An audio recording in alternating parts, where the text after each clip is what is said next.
정치오늘 시작합니다. 노동일 경희대 교수, 김두수 시대정신연구소 대표 나오셨습니다. 두 분 어서 오십시오. 네, 안녕하세요. 안녕하십니까. 자, 오늘 나온 여론조사 결과 보고 시작하겠습니다. 갤럽 조사인데 직무수행 지지율이 여전히 20%이긴 합니다만 2주 연속 상승을 했습니다. 노 교수님께 먼저 여쭤보겠습니다. 원인, 회복 원인은 어디서 좀 보고 계시고 바닥 찍었다고 보십니까? 글쎄, 늘 얘기합니다만 본인들이 일희일비하지 않겠다는 것처럼 몇 퍼센트 떨어지고 몇 퍼센트 올랐냐 이 정도는 크게 문제는 아닌 것 같은데요. 이른바 모차범 이내에 있는 그런 상승 하락이고요. 그럼 어쨌든 이제 상승세가 이제 만약에 이제 그 모멘텀을 지났다면 과거의 처음 지지율 여론사를 대하던 것과 조금 다른 그런 모양을 좀 보인 게 낫지 않게 국민들에게 받아들여졌다 이렇게 볼 수 있겠죠.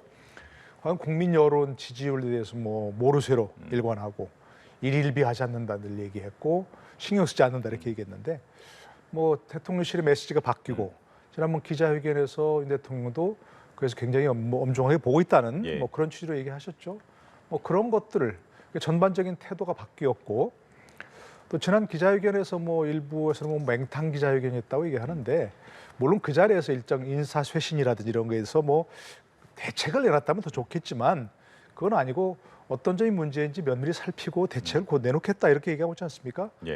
그런 것들이 결국 국민 여론이 여론의 귀를 기울이는 그런 모습이 조금은 그래도 긍정적 평가를 받은 거 아닌가 이렇게 평가할 수 있겠습니다. 진 대표님 말씀 들어보겠습니다. 일단 일종의 안정세를 좀 유지한 행태인데요. 더 이상 이제 떨어지면 안 되죠. 우리 국민 전체를 봐서도 그렇고 굳이 이제 약간의 상승이 올라온 이유를 굳이 이야기하자면 좀 취임 100일 정도 됐다는 점하고 그리고 국민들이 조금은 쇄신할 거라는 기대감 같은 게 이렇게 섞여 있다고 봅니다. 흔히들 이제 정시에서는 이런 것 이제 기술적 반등이라 그러는데요. 워낙 하락폭이 컸기 때문에 잠시 이제 숨고르기 같은 그리고 거기에서 약간의 변동이기 때문에 큰 정치적 의미는 없으나 그래도 윤석열 대통령을 좀 응원하고 싶은 분들 그리고 더 이상 또 지지율이 하락하면 안 되지 않느냐라고 하는데 국민들의 어떤 생각 이런 게 반영된 수치다 이렇게 생각이 듭니다. 그러면 이어서 여쭤보면 여당 지지층 그리고 70대 이상에서는 반등을 했습니다만 20, 30, 40 요 나이대에서는 여전히 긍정 평가가 10%대입니다. 특히 이제 갤럽 여론조사 기준으로 보면은 윤 대통령 취임 후에 20대에서 10%대로 하락한 거는 이번이 처음이거든요. 그건 어떻게 보십니까? 일단 70대 이상이나 60대 이상 이런 데서 좀 그래도 이 지지율이 좀 높은 이유는 전통적으로 보수와 그리고 윤석열 대통령을 찍었던 분들이 그래도 힘을 실어주고자 하는 이런 바람이 반영됐다고 보고요. 지금 2030의 지지율은 윤석열 대통령의 탄생이 일종의 세대 연합으로 이루어졌습니다. 그러니까 이준석 대표가 그런 걸로 대표하고 있다고 일단 알려져 있는데 그래서 지난 대선을 생각해 보면 2030이 그동안 진보적 지지를 하다가 거의 처음으로 윤석열 대통령 지지를 돌았었는데 최근에 1년의 국민의힘 당 내분이라든지 이준석 당대표의 어떤 갈등이라든지 그리고 그동안 윤석열 대통령이 선거 때 했던 공약들이 안 지켜지면서 실망한 것에 대한 어떤 반영이라고 저는 보고요. 그런 것에 2030과 6070의 이렇게 세대 연합으로 이루어진 국정의 어떤 결과가 지금은 한쪽이 무너지면서 이런 20%대의 지지율로 나타나는 것에 전형적인 반영을 보여주고 있다 이렇게 생각이 듭니다. 사실 2030 세대들이 어떤 이념적으로 어느 정당을 지지하고 이런 성향이 많이 옅어진 건 사실이기 때문에 어떻게 좀 읽으십니까? 글쎄 이제 지금 말씀하신 대로 2030이라는 사람들은 이제 케이스 바이 케이스 또는 이제 상황에 따라서 많이 유동적인 그런 지지율을 보이거든요. 말씀하신 대로 아마 최근에 있었던 사태, 특히 이준석 대표와 전 대표와 이 사이에서 있었던 그런 어떤 갈등 이런 것들이 큰 영향을 미쳤다고 할 수 있겠죠. 분명히 이준석 대표는 지금 본인이 지금 정치 투쟁의 희생양이 되었고 토사구팽이고 쫓겨났다 이런 좀 모양새를 자꾸 이게 선전선동을 하고 있으니까 본인 말대로 선전에 탁월한 그런 사람이니까요. 그러나 이제 조금 저는 보라서 이런 사건의 이제 실체를 좀 알게 되면 조금 달라질 거라고 생각하는데요. 성상납 의혹, 또 증거인멸 시도, 또 무고죄 문제 이런 것들이 이제 경찰 수사로 드러나게 되면 그런 여론은 반전까지는 몰라도 그런 데서 무조건적으로 어떤 지지를 철회하는 뭐 그런 모양새는 조금 진정되지 않겠는가 하는 생각을 하게 됩니다. 뭐 그 국민의힘 윤리위가 그 당 내용에 대해서 좀 경고 메시지를 냈더니 푸하하로 응수를 했던 것도 좀 기억이 나네요. 이제 검찰이 이제 대통령 기록관을 압수수색을 했습니다. 그 월성원전 조기 폐쇄 또 어민 북송 사건 관련인데 주체는 다릅니다만 하루에 동시에 이루어졌거든요. 그 문재인 전 대통령을 향한 수사가 본격화가 됐다 이렇게 봐도 되겠습니까? 꼭 뭐 문재인 대통령을 겨냥한 수사다 그렇게 예단하기는 어려운 부분이고요. 예. 이거 조금 성격이 다르죠. 월성원전 조기 폐쇄 문제에 관해서는 전 정권에서 이미 시작했던 수사인데 그 수사가 좀 막혔던, 뭐 지지부진했던 뭐 그런 분이고요. 탈북어민 강제 북송 사건은 이제 새로운 수사죠. 이거는. 예. 그러나 좀 묘하게 오전에는 뭐 대전지검에서 했던 뭐 그런 것이 이제 있었고 오후에는 서울지방지검에서 하는 그런 이제 이 새로운 수사가 이어졌는데 어쨌든 이건 둘 다 그러니까 대통령 기록관을 압수수색하려면 고등법원장의 영장이 있어야 되는 거 아니겠습니까? 그러니까 고등법원장이 하도록 한 것은 그만큼 뭔가 이게 대통령 기록관 압수수색은 좀 어렵게 해놓은 거 아니겠습니까? 예. 근데 그걸 영장의 어떤 혐의 사실을 적시해서 이렇게 영장을 받았다고 하는 것은 어느 정도 혐의 사실을 그래도 일종의 소명을 했다 이렇게 생각이 되거든요. 그런데 그것이 이제 뭐 결국은 뭐 청와대까지 갈 수밖에 없겠죠. 예. 청와대까지밖에 갈 수밖에 없겠지만 그것이 뭐 현재 상황에서 문 전 대통령을 겨냥한 수사다 하면서 어떤 정치적 좀 정쟁으로 가는 뭐 그런 부분은 좀 경계해야 되겠죠. 어떻게 보십니까? 저는 뭐 문재인 대통령을 향한 수사의 출발이라고 봅니다. 그리고 이러한 그 대통령 기록관에 대한 압수수색은 대한민국 역사의 가장 불행한 어떤 이런 뭔가 불행한 것의 상징이라고 보는데요. 우리나라는 조선이라고 하는 그 선조의 나라에서 훌륭한 기록물을 남긴 그 조선 왕조 실록이라고 하는 이 기록물을 남긴 아주 전통을 가진 나라입니다. 그래서 이것이 안타까워서 노무현 대통령 때 대통령 기록물을 다 보관해서 후세에 30년, 개인 기록은 30년, 그 외 기록은 15년 동안 열람을 하지 않도록 이렇게 해서 기록을 가능한 보존시키려고 한 겁니다. 이거는 이제 후세대를 위한 예. 거죠.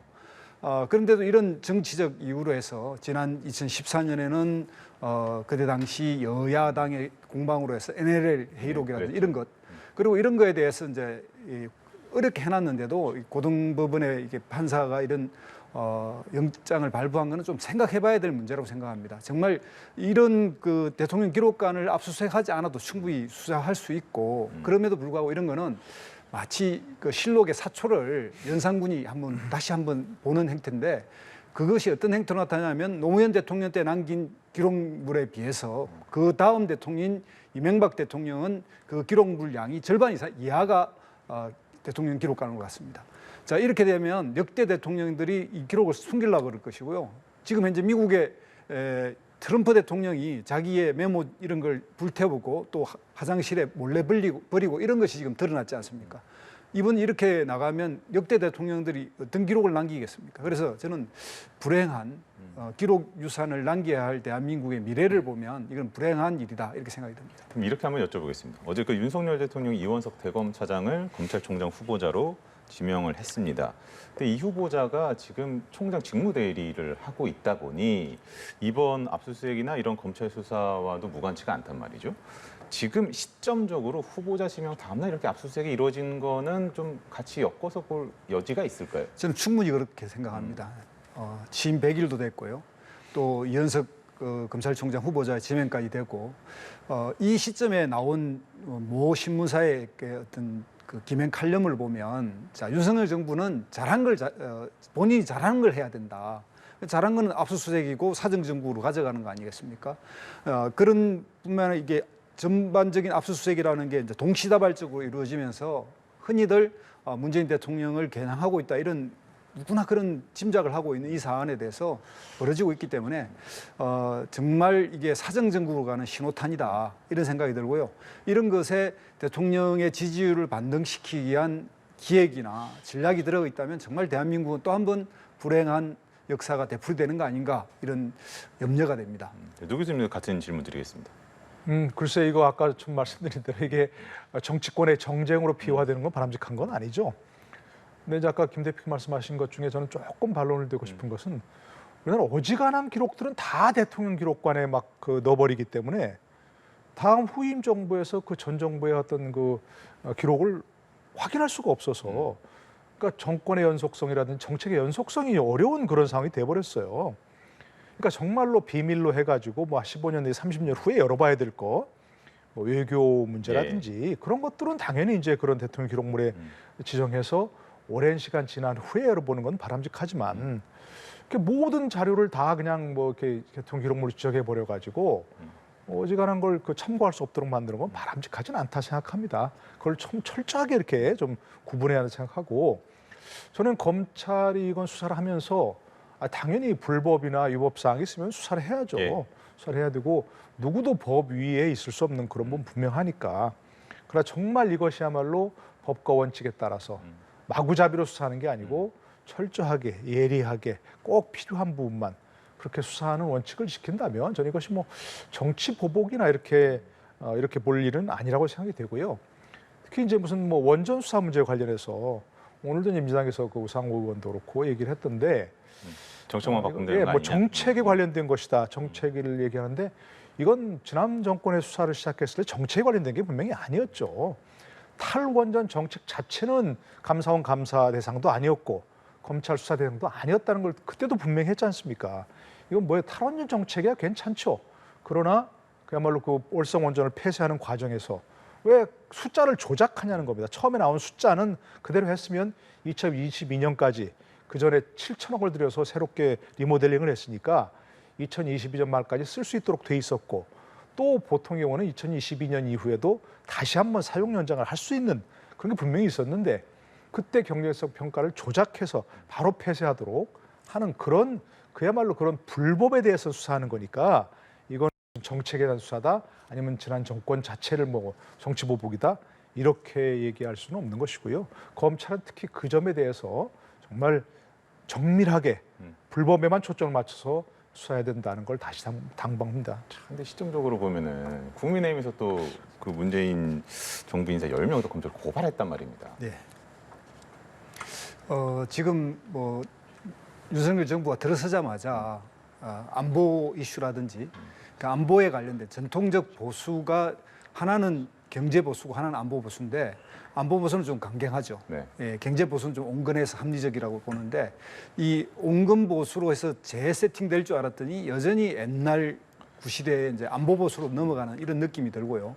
문제는 이게 전통적으로 검찰 이런 데서 기획하고 이것을 고발하는 행태를 시민단체나 또는 뭐 당이나 이런 쪽을 통해서 고발하면 다시 수사에 들어가고 이런 식의 이제 전형적인 수법이기도 합니다. 그래서 이 법 체계상 어떤 나라는 고발 제도 자체가 없는 나라도 있습니다. 우리나라는 지금 고발이 너무나 정치적으로 이용되고 있고 또 고발이 제일 많은 나라 중에 하나입니다. 같은 동아시아에서 보더라도 그래서 이런 고발을 통해서 뭔가 정치적 기획을 하고 또 그 어떤 정권의 필요에 따라서 어떤 특정 정치 세력을 탄압하는 수단으로 쓰고 거기에 국가 공권력이라고 하는 검찰이 또는 경찰이 동원되고 이런 거는 이제 끝내야 되는데 윤석열 정부의 이제 100일을 지난 시점에서 오히려 사정정국으로 전환해서 새로운 어떤 뭘까요? 정치적 이런 기획이 진행되는 거 아닌가 이런 이제 염려가 되고 있습니다. 그게 이제 당까지 이렇게 힘을 보태면 안 되지 않느냐 이런 생각이 듭니다. 당이 이 시점에 한 거는 어떻게 보십니까? 네. 당이 이 시점에 고발한 거는 어떻게 아, 보십니까? 저도 그 부분은 이제 김 대표 말씀에 좀 어느 정도 동의합니다. 지금 많은 뭐 시민단체라고 하지만 뭐 여야 모두가 그 일종의 반개 조직처럼 시민단체를 거느리고 있거든요. 그러니까 지난번 정권에서도 이렇게 뭐 시민단체들 고발해갖고 수사가 이루어지고 이번에도 마찬가지죠. 그러니까 그런 것들은 이제 뭐 일단 고발 제도가 있는 이상 뭐 범죄 혐의가 있는데 그걸 가만히 두고 보라 할 수는 없는 건데 그렇게 놔둬도 사실 검찰이 충분히 수사할 수 있고 또 인지 수사도 할 수 있습니다. 예. 근데 당까지 나서 가지고 그걸 자꾸 이렇게 뭐 스스로 당에서 고발하고 하는 것은 아까 처음 말씀드린 이게 정쟁화가 되는 가장 큰 통로죠 이게. 그러니까요. 왜 당이 고발하고 검찰 수사하는 건 짜고 치는 거 아니냐 이렇게 될 수밖에 없으니까 그 점에 있어서는 정당은 그런 쪽에서 좀 고발하는 것 이런 것들은 지양하는 게 맞다고 봅니다. 알겠습니다. 자, 다음으로 국정감사 얘기도 해보겠습니다. 그 윤석열 정부 들어서 처음 열리는 건데 10월에 열리기로 이제 여야가 이제 합의를 했습니다. 가장 올해 국감에서 주목해야 될 이슈, 가장 뜨거운 상임위가 어디가 될지 김 대표님 먼저 좀 전망해 주시죠. 모든 상임위가 다 쟁점이 될 거라고 보는데요. 일단 지금 이 마침 검수완박 문제에서 법무부가 그런 부분에 대해서 다시 수사 범위를 넓히겠다 이런 것들 쟁점이 될 수도 있을 것 같고요. 사실은 지금 보건복지부 장관이 안 계시서 방역 코로나 문제도 아주 있고 그런 이제 민생 분야도 지금 만만치 않은 지금 뭐 이런 물가 불안부터 시작해서 경제 위기가 이렇게 닥쳐오고 있는데 그래서 어느 하나를 들기 참 어렵습니다. 그리고 이제 윤석열 정부의 지금 현재 지지율의 하락이라든지 이런 게 뭐 한 곳의 문제가 아니라 전반적인 영역에서 이루어져 있고 특히 또 민주당에서 국정조사를 하자고 덤비는 데가 지금 이제 이런 대통령실 이전과 관련해서 그리고 또 인적 사적 뭐 이런 채용 문제라든지 그리고 거기에 이제 수주된 청와대 이런 대통령실 공사, 관저공사 이런 것들이 다 관련돼 있어서 운영위원회도 뭐 쟁점이 될 수 있고 이렇게 한두 군데가 아닐 것 같습니다. 그러면 하나만 더 보태서 여쭤보면 이제 국정감사가 있는데 굳이 민주당이 국정조사를 하자고 하는 이유는 뭐라고 보십니까? 국정감사는 굉장히 범위가 넓고 그 시기가 또 정해져 있고요. 그리고 이제 거기에 또 모든 그 국회의원들이 집중돼서 하기 때문에 이게 이제 그 일종의 이슈가 분산되는데요. 이게 국정조사는 조사위원회를 만들어서 집중으로 하고 또 한 이슈를 가지고 하기 때문에 지금 현재 사실 뭐 민주당 입장에서 보면 지임 100일 동안 참고 참았다. 그런데 이게 더 이상 두고 볼 수 없어서 정기국회 이전에 이게 조사를 하자라고 하는 건데 이제 야당은 그런 요구를 하지만 여당이 이제 합의해주지 않으면 좀 시간이 걸리긴 할 것 같습니다. 좀 정쟁화되긴 할 것 같은데 국민들은 이 정도 되면 국정조사 들어가야 되는 거 아니냐 이런 정도의 혐의가 아주 많기 때문에 그런 점에 대해서 특히 이제 김건희 여사 문제 이런 게 많이 의혹이 드러나고 있기 때문에 이제 그런 부분에서 야당이 공세를 취하고 있다 이렇게 생각이 듭니다. 자, 마지막으로 노동희 교수님 말씀까지 듣고 마무리하겠습니다. 국정조사 요구서를 그 민주당에서 제출한 것은 뭐 정치적 공세죠. 정치적 공세고 예를 들어서 뭐 사적 채용 또 김건희 여사 이런 프레임을 계속 적용하려고 하는 것이고 여당에서 이제 뭐 예를 들어서 협의가 안 되고 그러면 국정조사 단독으로 아무리 뭐 이 숫자가 많더라도 단독으로 할 수는 없는 상황이고 또 좀 있으면 9월 1일 이제 정기국회가 개회하게 됩니다. 그럼 또 대정부 질문하게 되고 또 국정감사 준비해야 되고 그러니까 그게 현실화될 가능성은 없는데 그에 앞서서 일단 정치적 공세로 먼저 제출하고 그거 가지고서 이제 좀 뭐 국민들의 시선을 좀 끌어보려고 한다 생각합니다. 만약에 이제 예를 들어서 지금 말씀하신 대로 무슨 대통령실 채용에 문제가 있다거나 불법이 있다거나 아니 뭐 김건희 여사 관련해서 문제가 있다거나 그러면 검찰 수사 의뢰를 한다거나 불법적인 부분이 있으면 그건 그렇게 하면 됩니다. 그거는. 그러나 그게 아니고 뭔가 뭐 불법적인 문제가 아닌데 자꾸 이렇게 그것을 정치적으로 공세를 취하려고 한다. 그러면 그건 바람직한 것이 아니고 얘기하신 대로 만약 문제가 있다면 지금 국정감사에서 운영위가 대통령실 소관이니까 소관하고 있으니까 거기서 따지면 되는 것이고 거기서 문제가 드러난다든가 하면 당연히 수사로 의뢰할 수 있는 뭐 그런 부분이 있으니까 국정감사에서 아마 되는 걸로 이렇게 할 것 같습니다. 알겠습니다. 두 분 말씀 여기까지 듣도록 하겠습니다. 오늘 수고하셨습니다.